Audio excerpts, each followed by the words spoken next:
Welcome to the Leadership Spark podcast, where we equip you to be the great leader your people deserve. This is Corey, and we have been spending the last 4 days unpacking this idea of alignment. We have covered a lot of ground over the last 4 days around what it is, what it's not, how to define it, what are the gaps that you can commonly fall into as a leader and as a team when it comes to driving misalignment, what are the consequences of being misaligned as a team. We've covered a lot of that, and if you missed any of it, go back and listen to it, because today we're going to start to shift towards pragmatic ways that you can think about driving alignment on your team, or tools that you can use, or frameworks, a way to think about driving alignment that you can use. And so for the next 2 days, we're going to talk about 2 pragmatic ways that you can bring this to life on your team. And so today we're going to talk about the alignment cascade.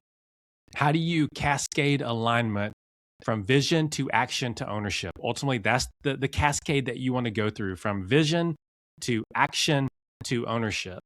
Because we talked about this on the series around alignment, is that clear goals alone are not enough to drive alignment. We have to have practical ways or practical guidance that connects the big picture strategy to the day-to-day activities, so that people understand how they connect and how they contribute in a collective way, in a coordinated way, to the overall strategy of the company. And so this idea of an alignment cascade is what you can use as a leader to translate your vision into specific outcomes, priorities, and behaviors that your team can act on confidently without waiting on constant direction for you, because you don't want that as a leader. You don't want everyone sitting around waiting for you to do their next move. You want a team that is empowered, a team that thinks like an owner, and a team that owns their work, and they go and get their work done. But that only comes if they're very clear, and you help drive this cascade from vision down to the floor where people are doing the work. And so as a leader, you probably set goals, you share plans, you explain strategy,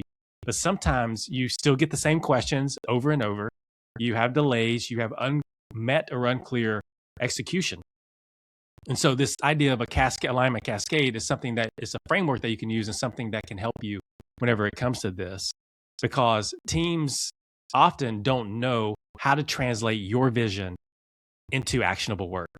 Don't assume that they do. They often don't know when you say this is the direction that we're going in, or what we're trying to accomplish, and that's your job as a leader, is to do that. But a lot of times your team, they don't know how to translate that into what it means for them, into actionable work. And so the alignment cascade is a tool to help you bridge this gap. It helps your team do 3 things: understand what matters most, know what to do to achieve it, and see how success looks like in practice. And so if you follow this cascade, they understand what matters most and why it matters. They know exactly what to do to help achieve it, their part, their contribution to it, and they can see what success looks like in practice. And if you do this, it'll create interdependence, speed, ownership, and can reduce a lot of the check-ins that maybe are drowning you as a leader. And so here's the framework. There's 3 things in the Cascade framework. Number 1 is the outcome. It's what we must achieve. It's what you're communicating to your team. So what you do with the outcome is that you clearly define the end goal to your team. Does your team understand the end goal? They need to have a shared understanding of what success looks like. If your goal is to reach a certain metric, if your goal is to reach a certain level of production, if your goal is to get this project completed, if your goal is to serve customers in a certain way, whatever your goal is, people understand what the outcome is. And it's an outcome, and it's painting a picture. It's painting a vision of what does this look like at the end of the day when we achieve our outcome. And so the alignment cascade starts with outcome, and then it goes to priorities. Okay, we understand what we must achieve. Now we're going to talk about priorities, so that we can know where the focus should go. What are the most important initiatives or tasks that will help move things forward today?